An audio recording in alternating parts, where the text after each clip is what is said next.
Alright, well today we're going to tell you all about the journey of O.J. Simpson, about where he started out and how he ended now, how he went from being a Southern superstar, playing football at USC, to winning the Heisman Trophy, to being drafted #1 overall, and being just someone idol everybody looked up to.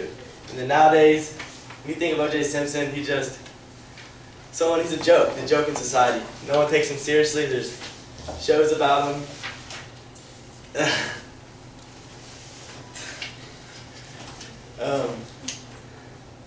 Garrett's going to tell you about his childhood. O.J. Simpson, his real name Orenthal James Simpson, was born July 9th, 1947 in San Francisco, California. His aunt gave him the name Orenthal because that was her favorite actor. At age 2, he contracted rickets, which is softening and weakening of the bones, leaving him wearing shoes with metal bars in it for a couple hours a day till he was 5. In 1952, his parents separated, leaving his mom taking care of his 2 sisters and his brother alone in a rugged neighborhood in San Francisco. At age 13, he joined a gang called the Persian Warriors, and one fight landed him in a guidance center for a week. He went to school at Galileo High School, and after breaking multiple records, he was heavily recruited to football. And now, I'm going to pass it to Trey to talk more about his football career. Alright. O.J. Simpson, he went to San Francisco Southern College, and he was a student there from, let me start over. Alright, he was running back and defensive back in college, but when he furthered his career to the NFL, he was just a running back. He was a college student there from 65 to 66, and he played for the Buffalo Bills and the San Francisco 49ers. The Buffalo Bills selected him as the #1 player in the 1969 NFL Draft, and he won the 1968 Heisman Trophy. In 1968, he ran for 1,709 yards and 22 touchdowns. He led the nation in running. In 1967, also, when he ran for 1,543 yards and 13 touchdowns. He was the first player in the NFL to ever run 2,000 yards and led the league in rushing in 72, 73, 75, and 76. While in college, he also ran track, and he ran the USC sprint relay, and he won the quarter, which broke the world record in the 4x110 relay at the NCAA track championships in Provo, Utah. And here's Isaiah to go in depth about his criminal season. On June 12, 1994, just after midnight, a man was walking his dog. He had discovered a white dog that had blood matted on his body and on his paws. He took it back to the house to give the dog a bath. He then took the dog back on a walk because it was in distress. He took it right back to the crime scene. When he got to the crime scene, he discovered a body laying in the grass. So he called the police. The police come and they discover the body of Nicole Simpson, ex-wife of O.J. Simpson, and Ronald Goldman, a friend of Nicole Simpson. They then proceed to go to O.J. Simpson's house to let him know, because the children were upstairs sleeping. When they get there, they find a white Ford Bronco with a blood smear under the handle. O.J. Simpson doesn't answer his phone, so they decided they're going to go inside the house because they didn't know if somebody was trying to kill the whole family. So they go inside. He's not there. So they go to the guest house, which is in the back, and they find a friend of O.J. Simpson, and they ask him where he's at and what they did last night. He says last night they had went to eat dinner, and that later that night, O.J. Simpson had told him that he was going to take a flight back to Chicago. So they finally got a hold of O.J. Simpson. He said he's going to catch the first flight back to LA after they told him that his wife had been murdered, or his ex-wife had been murdered. He only lived 2 miles away from the crime scene. Police then decided they were going to search the house.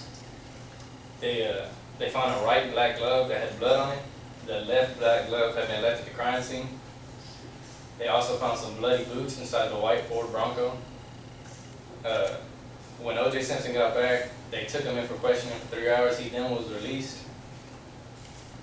5 days after that, or after they did a blood match, and blood matched on the right and left glove. So they then, on June 17, 1994, he was charged with 2 counts of murder and was then considered a fugitive. At 6:45 p.m., police saw O.J. Simpson in the passenger seat of the white Ford Bronco on an expressway.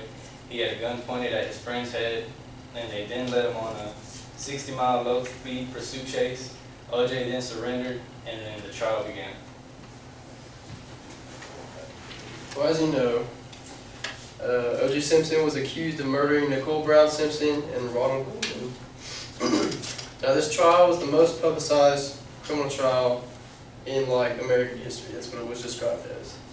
O.J. pleaded as absolutely, positively, 100% not guilty.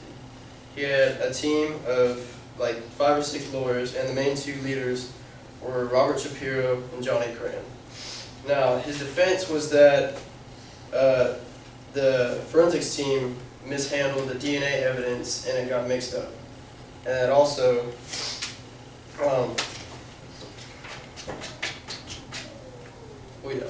okay, so the defense was that the forensics team got messed up, and then the police, that they planted false evidence to convict O.J.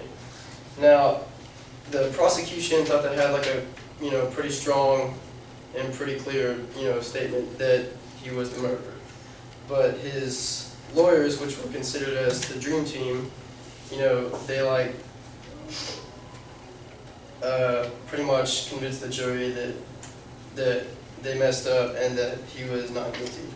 And he was found not guilty in the criminal court, and kind of just continued on with his life after a while. But then the 2 families of the Nicole Brown Simpson and Ronald Goldman sued him in civil court up to $30 million, and so he was found guilty. But he can't go to jail because his criminal court trial was already done, and he was found not guilty and out. And then, so he goes on to live with his life for about 8, 9 years, going good.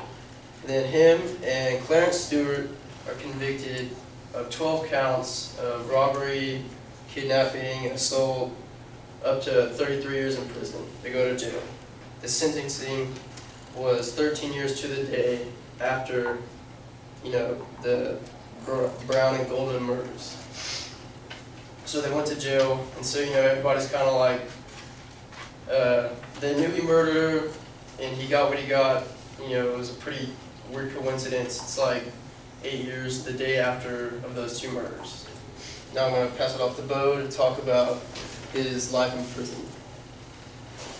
Currently, O.J. is located at the Lovelock Correction Center in Reno, Nevada. He is living in a 80-square-foot jail cell, working at the prison jail gym.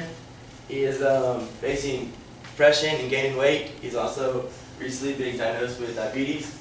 In 2017, he will be able for parole.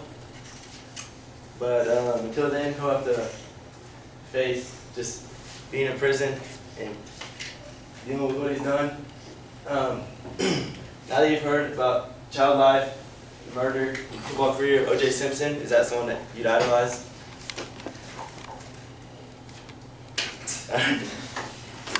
Thank you.